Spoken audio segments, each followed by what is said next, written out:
It's a lovely day in the city, so let's head down to Point Park and snap some photos. Oh, sure, we could just take them in the studio like everyone else, but hey, I'm tired of being cooped up indoors, and toys are just more fun when you take them outside.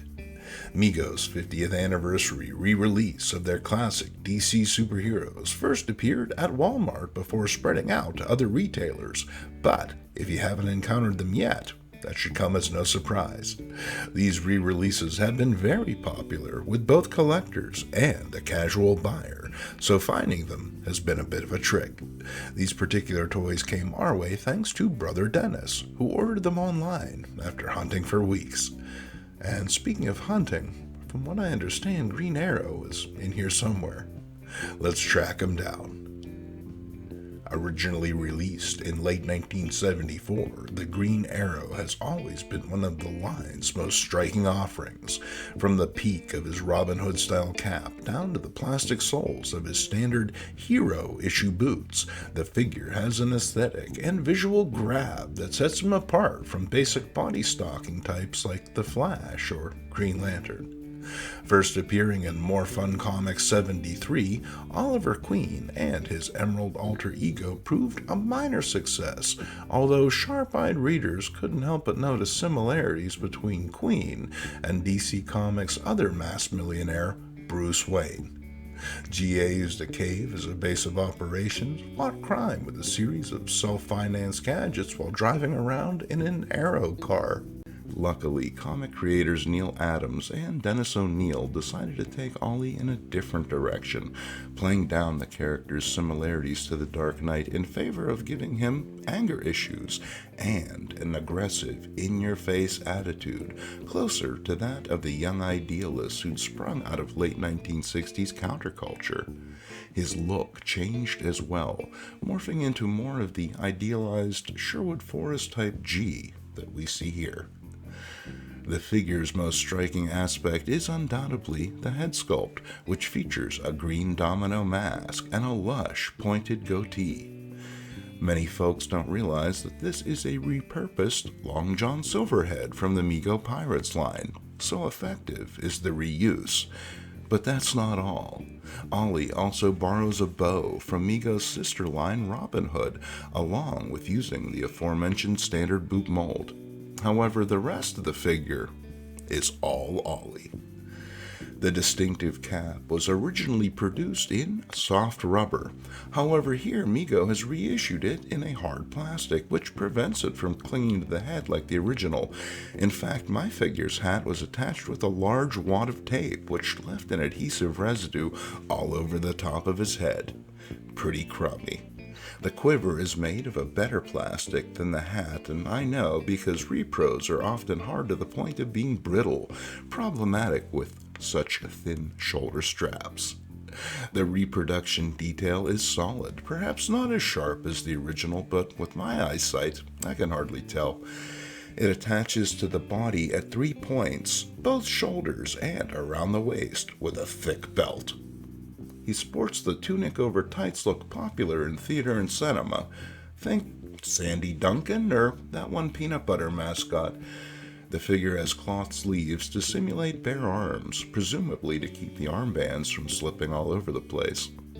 Now, I caught hell as a kid when, during a cousin's birthday party, I recognized the shape of a Mego box in the presents pile and helpfully started to open it.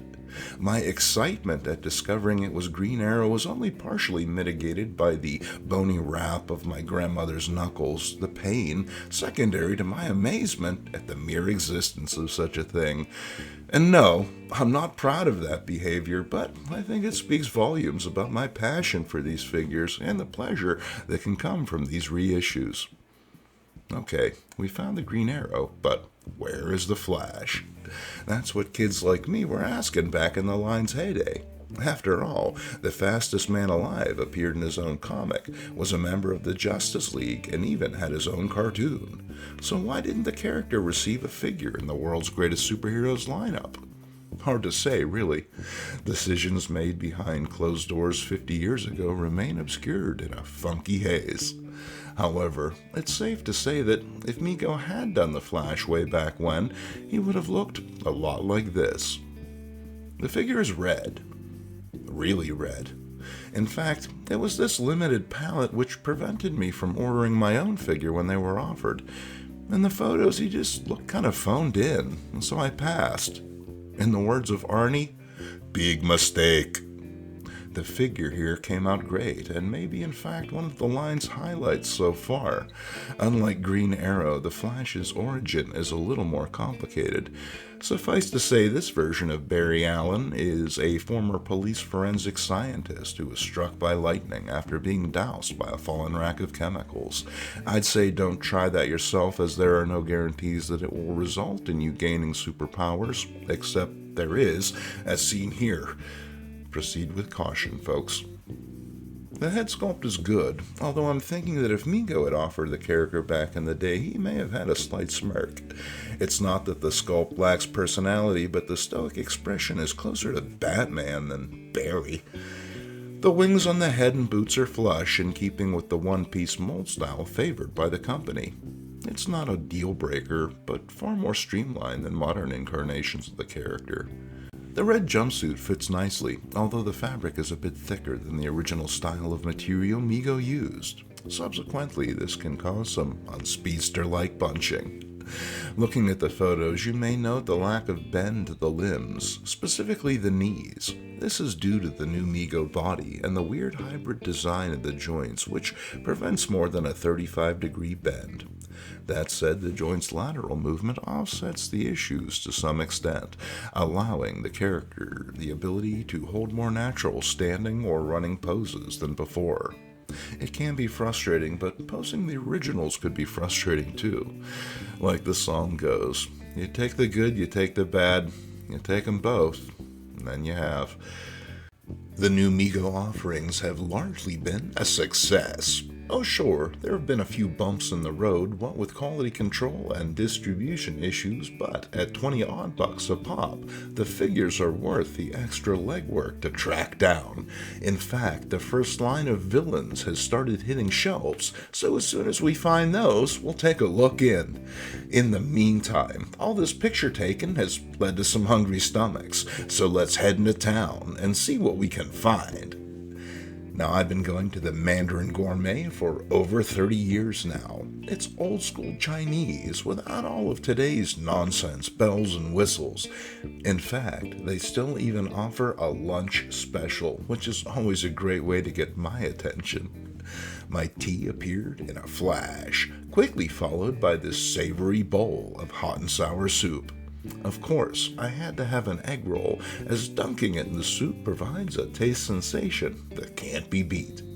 Top things off with an order of sweet and sour chicken, and you have a succulent Chinese meal that even the authorities would have a hard time ruining. I see you know your judo well, sir. Alright, and here we are outside. It's a beautiful day, and for a nice change of pace, let's look at these books right here. What do you say? Starting right off with this, Lois Lane. And it's Lois Lane's Love Trap with art by Kurt Schaffenberger, where Lois takes it upon herself to help a woman who shares the same name to snare her own man. It's one of those weird filler stories there to pad the issue, although the artwork is nice. The real meat here is the truce between Lois Lane and Lana Lang, where the two longtime rivals set aside their petty differences in order to confront a sexy new space lady over her affection and seeming romance with a certain Man of Steel.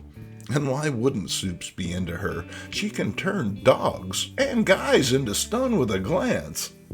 Turns out that fancy turban of hers hides a sinister secret. She's got a snake hat. Oh, and Mr. Spock ears. So wise choice on the hat there. It's not long before our two nebby ne'er-do-wells tumble the plot and expose Snaky Jane here for the viper she is, leading to a real truce between these two, however temporary. Following on with this eye-opening cover, and this one's been on the pile for a while before I had a chance to read it, and boy, was it something.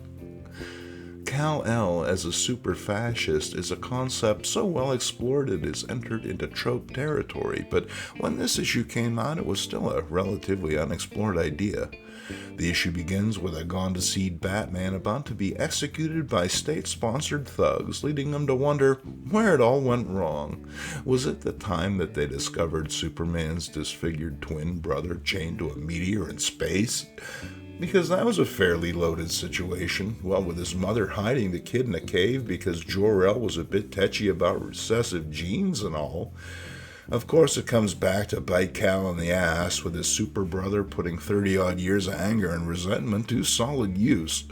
Before you know it, he's taken over and is ruling the planet, and this is starting to bum me out, so let's just move on to the next story.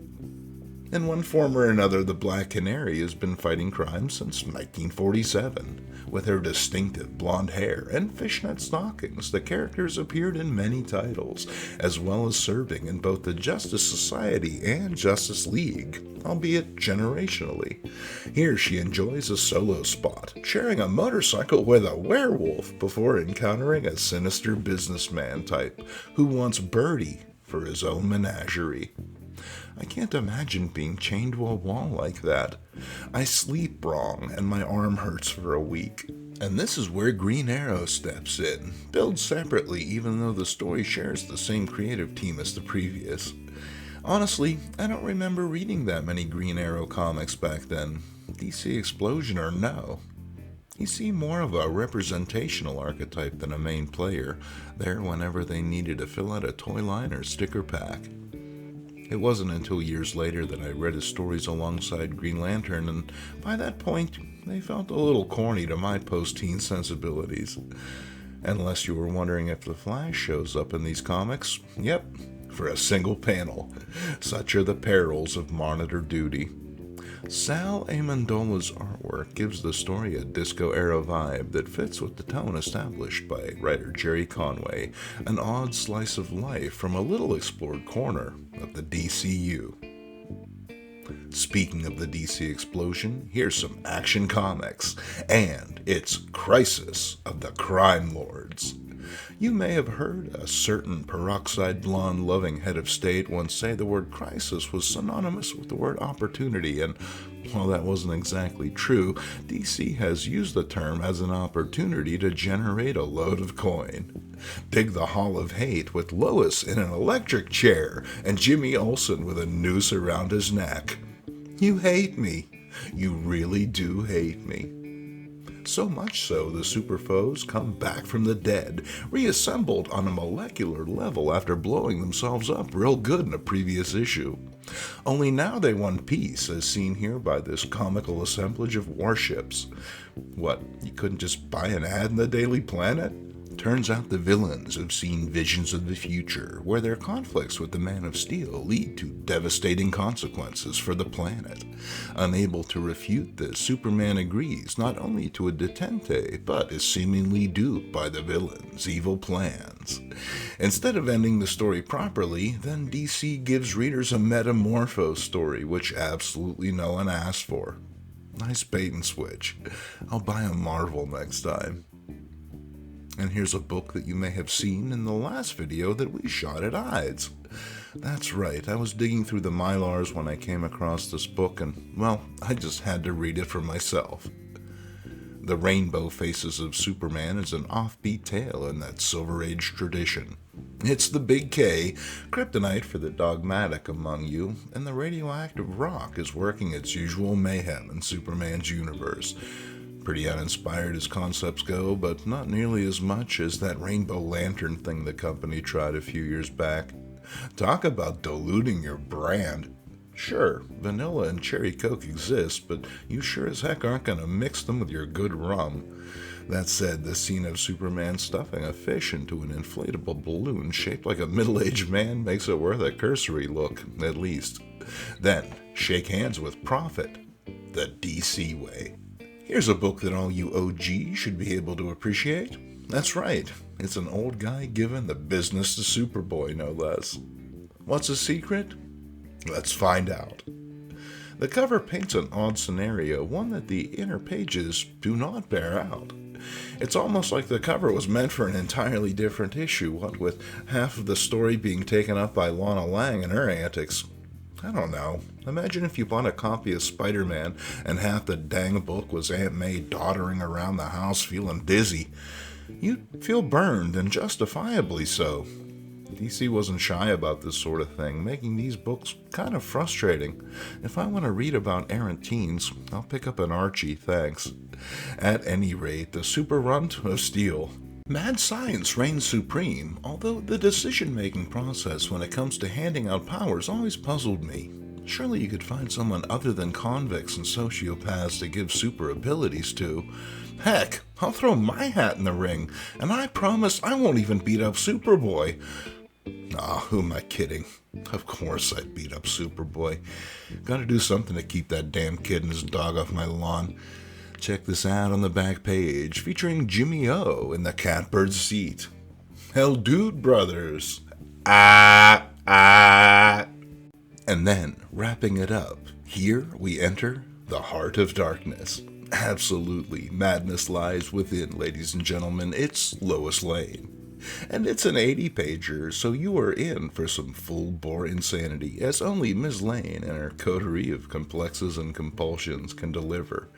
And scope the bottom cover, which offers readers 3 varieties of super affection to choose from. There's familial, romantic, and, well, what's kissing a fish lady?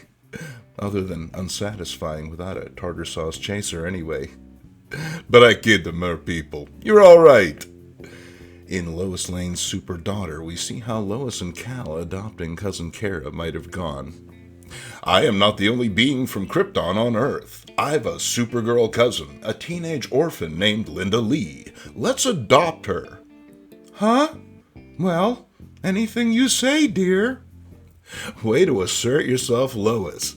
Can't see this going wrong in any way. It'll be just like having a normal family, what with a hole in the floor to fly through and all. And while Cal and Cousin Kara will be busy fighting crime and whatnot, Lois won't be alone, what with these lifelike robot companions to keep up the hollow ruse that has become her life. Happily, before she has to do a hard reset with some kryptonite and a move to another state under an assumed name, the whole fiasco comes crashing down. Remember, folks, the only robots you should be spanking are the spanking robots assigned to you by your local sector representative, and that's only after the robot's written consent. Let's have some dignity, people. In the duel over Superman, Lois and Lana decide that enough is enough and plot once and for all for the winner to take Superman. This involves your typical harebrained scheme, culminating in a public declaration of war and the untimely shish-kebabbing of Lana. And dig Olsen here. Poor bastard is clearly in shock. Anyone remember Annette O'Toole as Lana in Superman 3? Wow, what a smoke show. You ever see her in Cat People? Wow, you know what I'm saying? That pool scene will make anyone's day a little bit brighter. She didn't end up in more stuff. I don't, what? Larry tells me I'm off script. Yada, yada, yada, Tiger Lady, and, yeah, that sort of thing. Next, let's take a look at Lois's hairstyles over the years. Surely that will fill a page. Shameless. Following on, let's test your Lois IQ. Social gatherings never need be boring again with scintillating questions like Lois once disguised herself as A. Lana Lang, B. a movie star, C. herself. I'm going with D. All of the above. The shocking secret of Lois Lane is why she's wearing a box on her head. Yes, cold sores can be embarrassing, but sadly they're a fact of life, and hiding them only makes the issue worse. You know, no matter how stylish your metal box is. Superman flies off to help solve the problem, but in the end, it's nothing that a case of Fancy Feast can't fix. So you have the head of a calf now. We all have problems. Remember that whole bit earlier about crisis being an opportunity? This guy does. He turned his feline deformity into a profitable gig, shilling model cars. Of course, this was back when the glue made you hallucinate, so your results may vary. Lois Lane comics. They're weird in any era, but these older books are especially off the wall. And while it might seem like I'm knocking them, I assure you they give me a kick that few others do. A window into that moment where DC felt that not only anything was possible, but it was worth printing between two covers. And while folks make a big deal about Lois and her obsessions or Cal's super dickery, in the end, it takes two to tango, and these two are clearly meant for one another. All right, well, thank you for joining us out here in all of this. It's a beautiful day, and if you have the opportunity, well, go outside, see what it is that nature has in store for you. I'm Jason Mink, and until the next time, cheers.